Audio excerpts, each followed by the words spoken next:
month with the library. This lady can only do it on a Saturday, and but we don't know. And you know, it would be a Saturday afternoon. Yeah, Saturday afternoon, and it would be at the library. So with that bit of information, we'll carry on. Okay. You've got the floor. Okay. First thing I'm going to do as a genealogist is hand out papers. You can take one. I'm gonna get all these. Well, no, you get one piece. And then I'll put copies of my business card up here if you want a copy of it here. Keep one.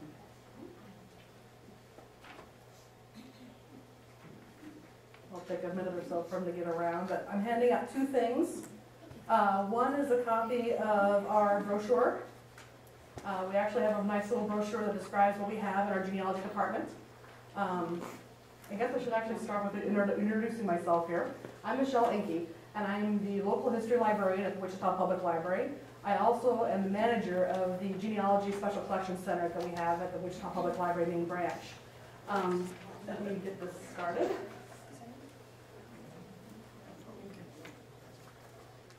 And it's in the Wichita main branch. It's at 223 South Main. How many of you have actually been there?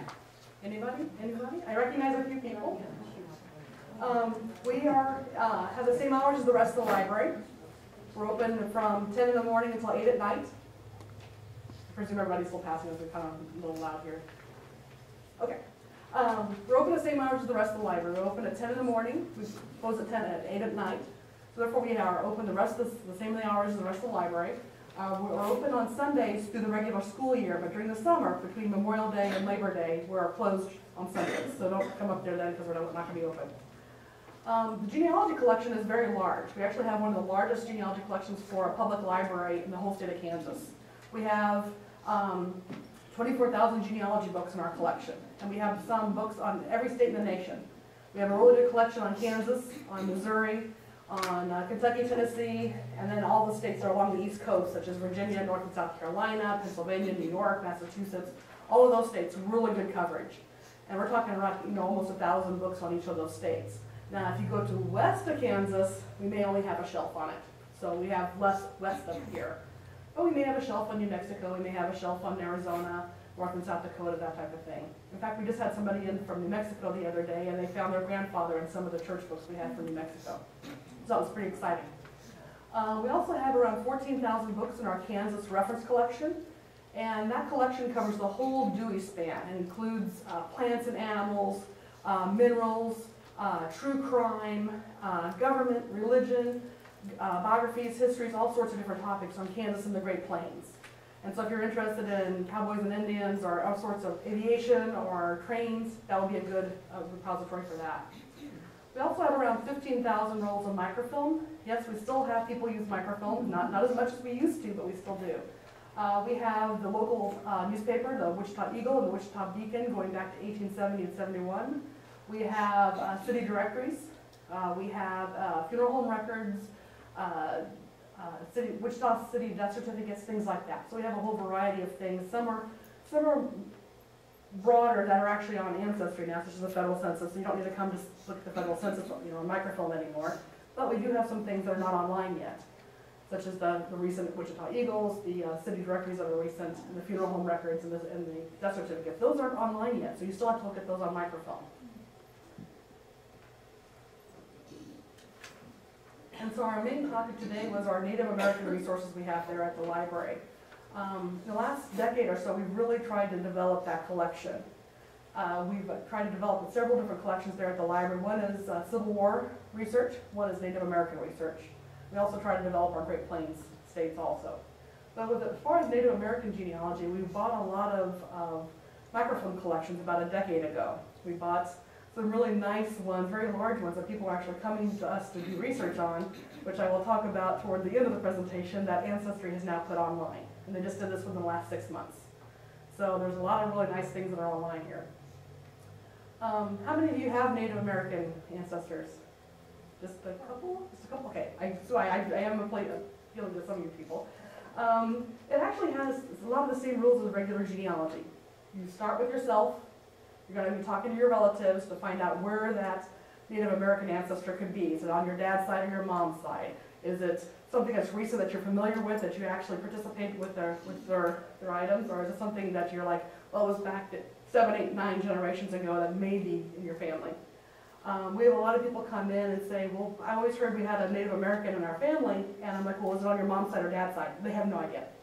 So, well, at least try to find out, talk to your ancestors, talk to your relatives to find out which side it's on, so that will help you narrow down at least half of those people. Again, with the same as regular genealogy, you work with your basic genealogical resources such as vital records, your birth, marriage, and death certificates, your census, and your church and government records. But that only goes back so far. Again, you're going to do the same normal stuff as you're recording your names, your dates, places, put them on a pedigree chart, put those on a family group sheet, those type of things. And once you have that, you bring that into the library, you can work from that. And so you try to get it back to your Native American ancestor. So try to find out who it possibly could be that could be a Native American. Either you actually know for a fact that they are, or that this is a possibility. So if you have a line that all of a sudden on the census says they're all born in Germany or all born in England, you know that's not going to be a Native American line. And because I've actually had somebody bring me in their tree, and they said, show me which one of these are your Native Americans, and I looked and every single one was born in Europe. So I said, you don't have any. And so they were very disappointed at that. They really wanted to find one, but I was like, just kind of make your tree and you can see where it could possibly lead to. Once you find out who your Native American could possibly be, or where they could possibly be, you need to look at the Native American resources that are available. Because they're a little bit different than other resources. They have their own census records. They actually have their own school records. They actually have enrollment cards to be into a tribe. Different things like that. So they're not going to be in your normal searches. They're going to be specialized searches. And that's mainly what the stuff we're going to be talking about here. And then we're going to find out where can you find those resources. If you were talking about doing this type of research even 10 years ago, you're going to have to be going to one of these places. You're going to have to be going to the National Archives or going to one of the branches of the National Archives, especially Fort Worth.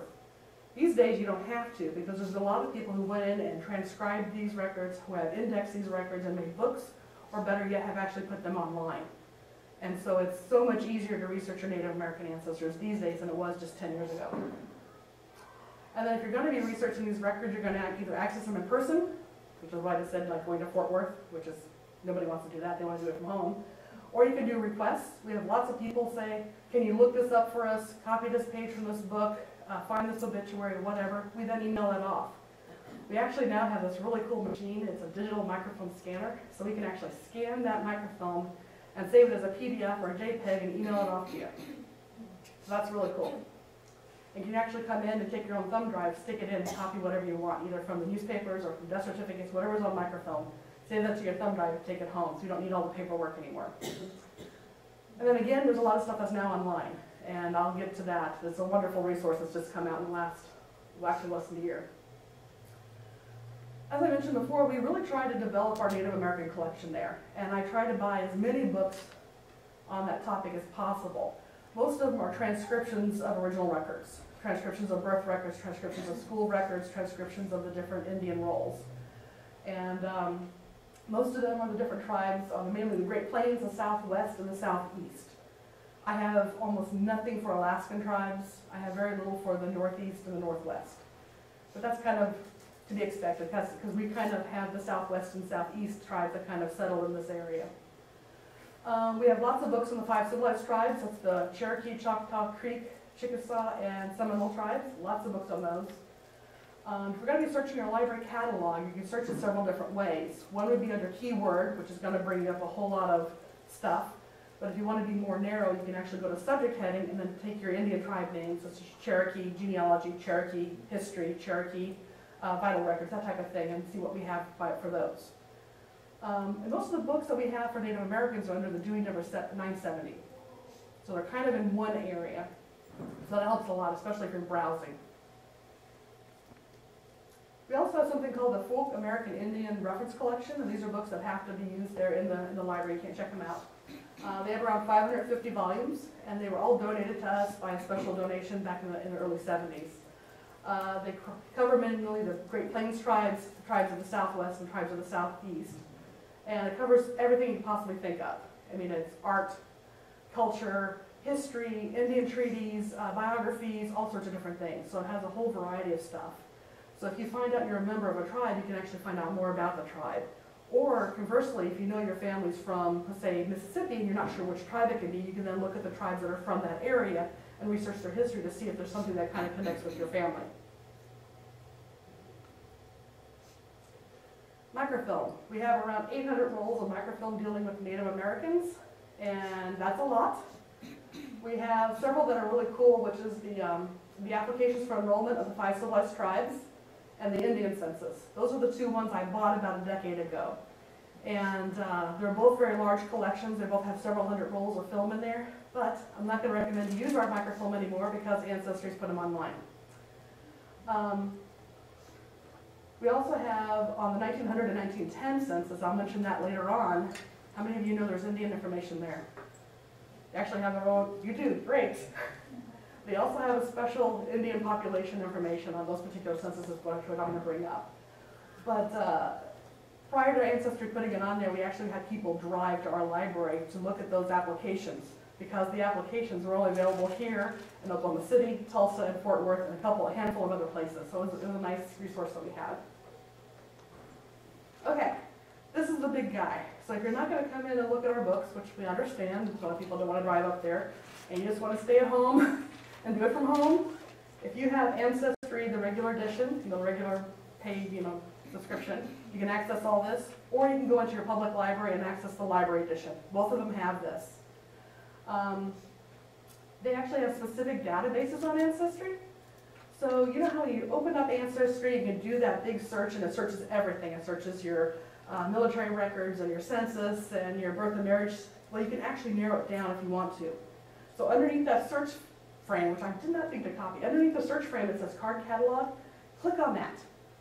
And it'll give you 2 options. It'll give you title and it'll give you keyword. And in each one of those boxes, do a search on your various tribes.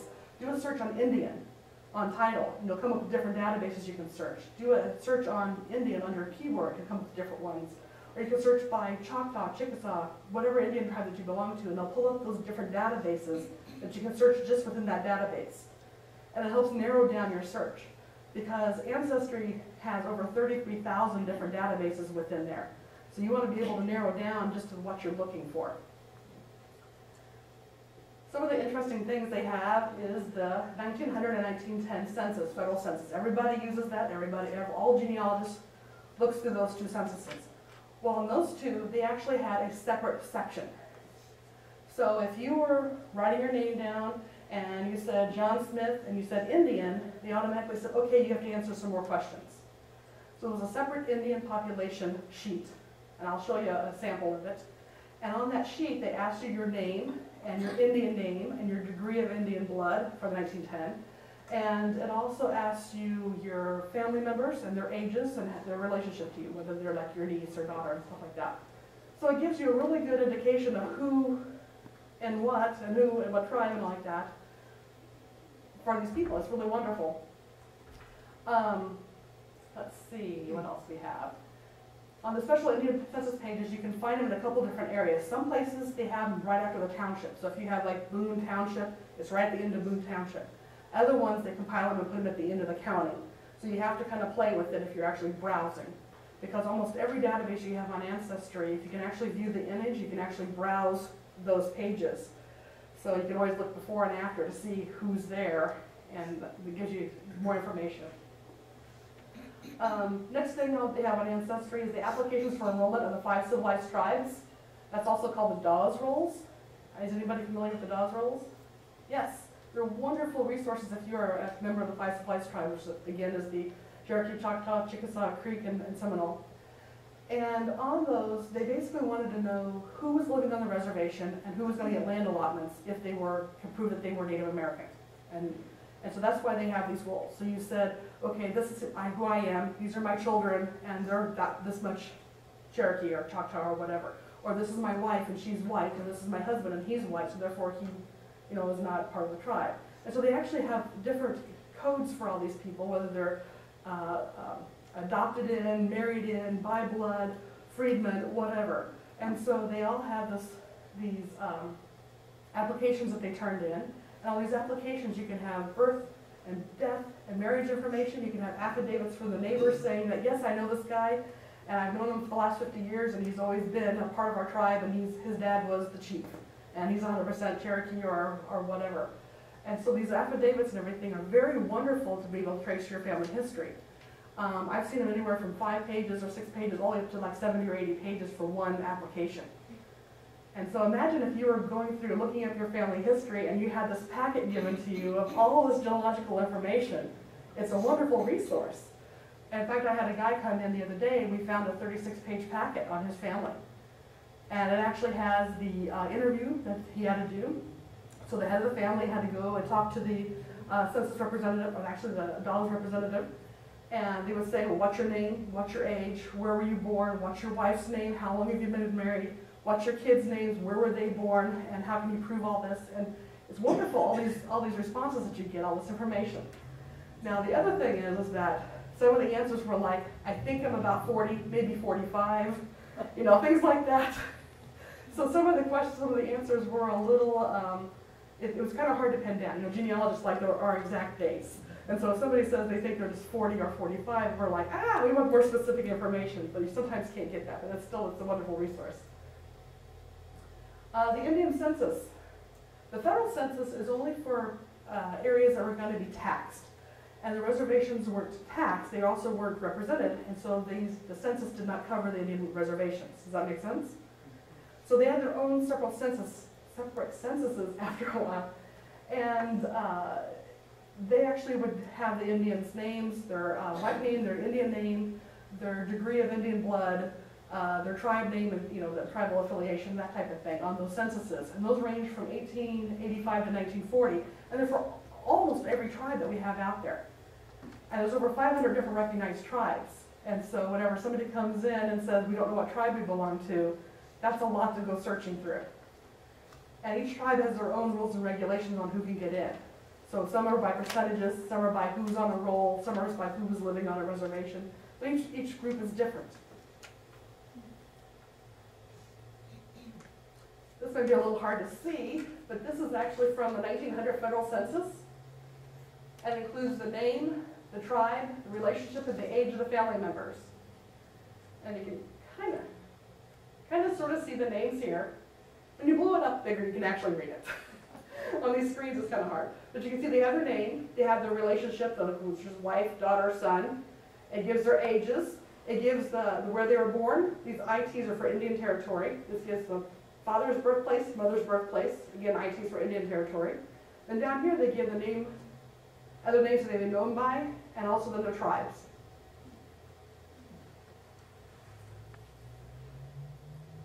Here's a blow-up. You can see their names, relationships. And this one says white, so he's white, and all the rest of his family members say IN for Indian. And then actually, since it's 1900, it's the same as on the rest of the 1900. They actually give you the birth month and the birth year, which is very handy. But looking at a lot of those applications, you realize the birth year can be a little wishy-washy. Give you age, whether they're married or single, and how long they've been married, and how many children, exactly like you have on the rest of the census. But then you have, on the next page, is the interesting part, is where they give the name of the tribe. This says also Chickasaw. And then over here it gives you percentage. 1/2, 1/2, 1/2, 1/2, 1/2, 1/2. That's pretty useful if you're looking for your Native American ancestors. Again, these are from our microfilm at Wichita Public Library. Some of it's kind of dark. Ancestry goes through whenever they digitize them and they clean them up, they look a lot nicer. So I recommend look at the online ones first. This is the 1910 federal census. Again, if the person answered with an I, they then had to fill out extra information. And it lists the names, the tribe, the relationship, and age of family members, includes the name of the school, which is kind of useful. Here again is the names. Some are, your English names, it's just Faith and Sam. Other ones are, I can't even try to pronounce some of these, they're like really long. But that's kind of cool if you can figure out what your ancestor's really long Indian name is. Again, it gives a relationship, next, sex, age, where they're born. And the next part down here, it says their tribe, these are all Comanche. And then it gives over here their school that they last attended. So that's really useful. If you have the school's name on there, you can actually then go look for school records. And a lot of the American Indians, starting in 1878, they started shipping off the children to Indian schools. And so that's where a lot of their records are going to be, is with that. And Ancestry has a lot of those online. This is a Dawes Rolls application. This is from 1902, and the applicant answered genealogy questions regarding his wife and children, including their names and ages. It includes affidavits from neighbors, certificates, and Bible records. And all these little questions over here are like, let's see if I can read some. It was a little fuzzy. But it gives you like what's your age, what's your wife's name, what's your children's name, where were you born, where were you married. Come to find out, he got married before his first wife died. Yes, so he was married to a one lady. He said, well, my wife is dead now. And he's like, well, when did she die? Whenever he said the date, that was what threw up the red flag, because then his second marriage was not legal. And so he says at the end of all of this, the allotment guy says, until he can prove that his wife is truly dead, we can't go any further with this application. And so even if your ancestor is denied on the Dawes Rolls, they actually still have the information all there. They still have all the affidavits, all the marriage records, all the birth certificates, all like that. Okay, if you don't have Ancestry, and if you don't have Ancestry Library Edition at your library, you can also access a lot of stuff online. It just may be not as easy to do it there. Kansas Memory. They have a wonderful resource. They have over 1,300 digitized items dealing with Native Americans. They actually have government reports. They have wonderful photographs of different tribal members, and they also have letters that mention different tribes and different individuals. Yes, all of this is on the back of your handout here. So all the websites are listed right there that I'm not even mentioning, so you don't have to write them down. Also, if you notice on the front of here, I have a sampling of those 800 books or 700 books that we have. And I list all sorts of different things, such as school census and allotment records, land records, birth records, all sorts of different things you can find from different tribes. And you can see there's a wide variety of resources that you can find there in book form. Oklahoma History Center. And so I'm sure if you have Indian relatives, you've gone down there to do research, they have wonderful resources down there. They have how-to information. So if you're wondering how to do some of this research, go to their website. It'll walk you through a lot of these resources. It has wonderful indexes, it has transcriptions, it also has different databases such as the Moore Seminoles rolls, Hastains, Township Plats of the Creek Nation. Both of those show you where the land allotments were. So if your ancestor was one of those tribes that actually got land from being in a tribe, it'll show you on a map where that allotment was. The Dawes Final Roll Index, that one's really useful because if you don't have access to Ancestry, you can type your name in there and it'll say that John Ross was enrollment number 543 under the Cherokee, full blood. So then you can then go and look further with that. So it gives you a start with that. Because the index books that the government started out was an index to an index, and so you don't want to have to use the book. You want to use the database that will actually search a lot easier for you. IT GenWeb. That is actually the part of the US GenWeb, which I'm sure you all are familiar with, but this is for the Indian Territory area. It has indexes, transcriptions, and links to genealogical resources for Indian and Oklahoma Territory. And so it has a lot of really nice stuff all together. Another big one is Access Genealogy. Again, it's a free site. It has links to wonderful resources such as your school census. So they have some of them transcribed on there, and a few of them are digitized. They have muster rolls, they have reference books, they have digitized newspapers, they have Indian census rolls. Now, the only drawback to the Indian census rolls is that you have to scroll through it, browse. It's not searchable. So on Ancestry, they've gone through and did the searchable feature, but then you're paying for it. So the free one is you browse. The reference books are kind of cool because they actually will give you history of tribes, history of treaties, things like that. So you can actually learn more about the different groups. Internet Archives, that is those digital records that I was referring to. Because a lot of them on Access Genealogy is the links that go to the digitized records on the Internet Archive. Access Genealogy is wonderful. The way they have it organized, you can actually search by topic. Say, I only want to search Indian census records or Indian school records or Indian newspapers. Or I say, I only want to research by tribe. I only want to look at the stuff that's for Cherokees or Choctaw or Seminoles. So it's nice and organized. If you go to Internet Archive and try to do the same search, you're gonna get a whole pile of other stuff. It's tons of things on there, but it's not well organized. And then when you do the searches, you kind of come up with some confusing things. Any questions so far? No? Yes? I have one. The eastern band of the Cherokees Mhm. is altogether different than the ones in Oklahoma. The ones that were in the east stayed in the east. Yes. The ones that were in Oklahoma were in the east until they were in the 1830s, and then were removed to over here. But they are two separate two separate tribes, and they have different requirements on getting into the tribes. And so there's a group of books called Cherokees by Blood, and that's a group of books that actually trace the genealogy of certain Indians that were living in eastern Cherokees group. And you can look into those books to see if you can be a member over there. Now, on the Western Cherokees, the ones in Oklahoma, you're going to look for the Dawes Rolls. So they have two different requirements on getting in. Now, the Cherokee by Blood is a index book of rolls. So they have, I can't remember which rolls they are.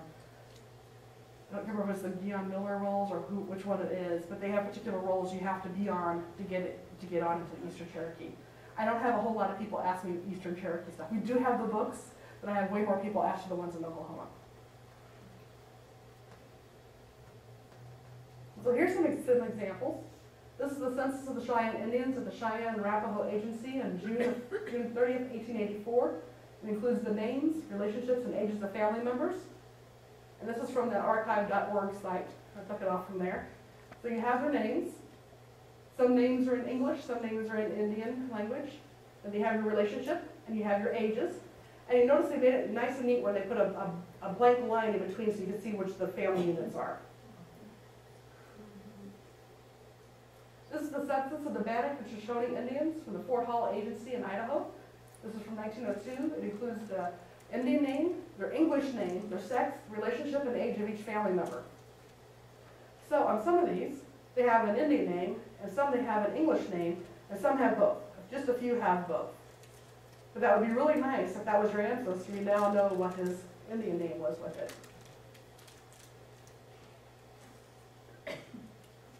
This one's from Kansas Memory.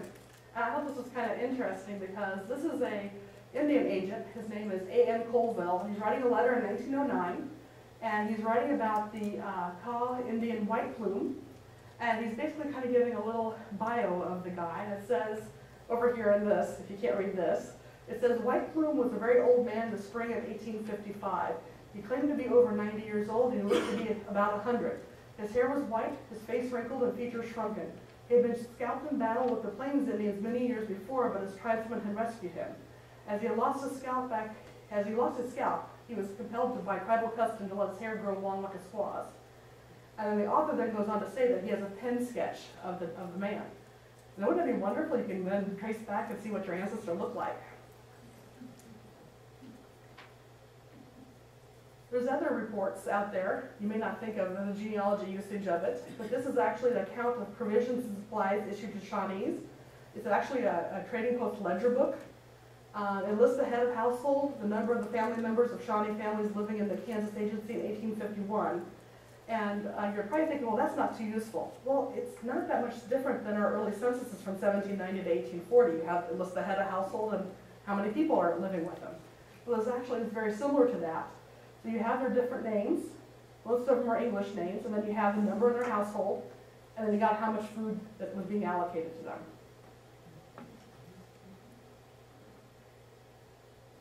This here is a letter that's legalizing certain marriages.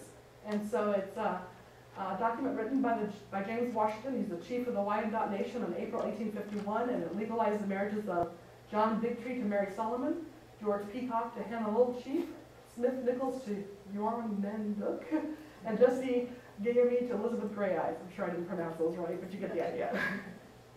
So if you're looking for something on, for George Peacock and Hannah Little Chief, there's their marriage information right there. Again, this is that Kansas Memory, and you never know where you're going to find stuff. So what you need to do is find out, you basically do your genealogy going backwards so you can find out which tribe it could possibly be. You then find out what kind of records that tribe either had created or possibly was written about them. You then go in and look at those records to see what you can find. Yes? you mentioned, like home ancestry and the library edition, are there differences between those two? Yes. What are they? One is you can only get it at the library. The library edition has approximately 9,000 different databases on it, mainly the federal census and other large genealogical databases that people really start out with. Ancestry, the one you get at home, has around 33,000, last time I checked, 33,000 databases. You can see the difference, 9,000 to 33,000. They have a lot more obscure things over there also. So is there anything at the library that's not available at home? Not that I know of. Okay. It'd be the other way around. Okay.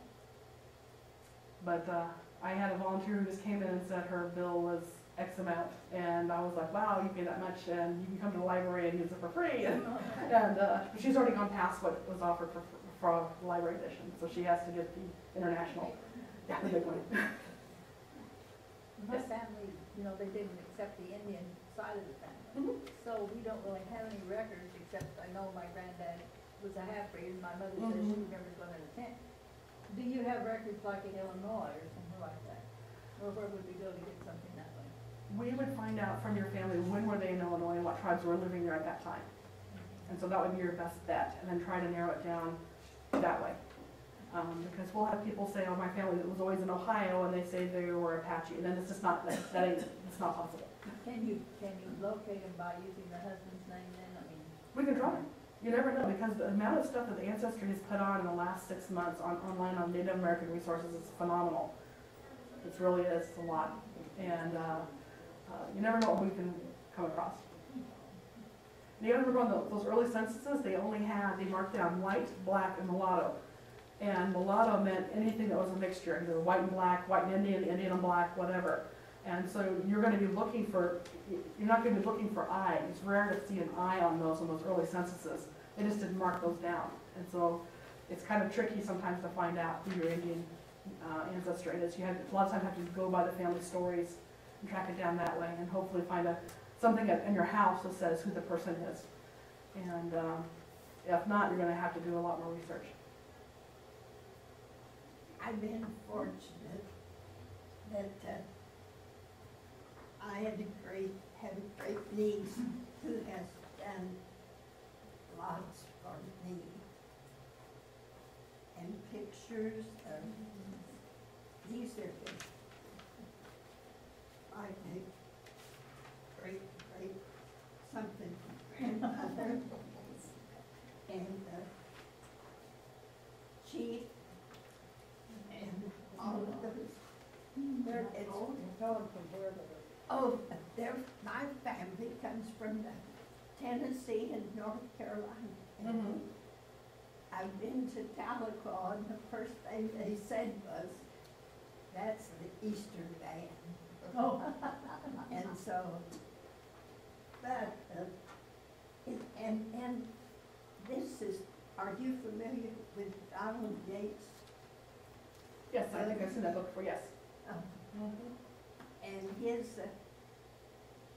great uncle is my great grandfather. Okay. And so it's been fun. That's another thing. Ancestry has been putting up, well, actually it's people who have been putting up their trees, their family trees on Ancestry, even on FamilySearch.org, which is the Mormon site. Go in there and look through those family trees. Search for your people on there to see who else has put up information. So they may point you to something. They may say, oh, this is, this woman's name, father's name is Sam Shepherd. And you're like, oh, let's look for the Sam Shepherds in that county. Could that possibly be my ancestor type of thing? So you may just want to use it as a guidepost. You may not want to just adopt everything that they're saying on their family tree, but you can then use it as a guidepost for where to go look. And sometimes you can run across your Native American ancestors today. Because I've had people come in and say, somebody's family tree says that we have Native American, and I want to look that up. And that's what brings them in, because they had never heard anything about their family stories. Here's, Oh wow, that's a wonderful picture. I have in a small picture too. This is a chief. The father of, was it probably my fourth great grand. But it's That's wonderful. and I had no idea until last summer that I had Cherokee and Choctaw blood. so would you take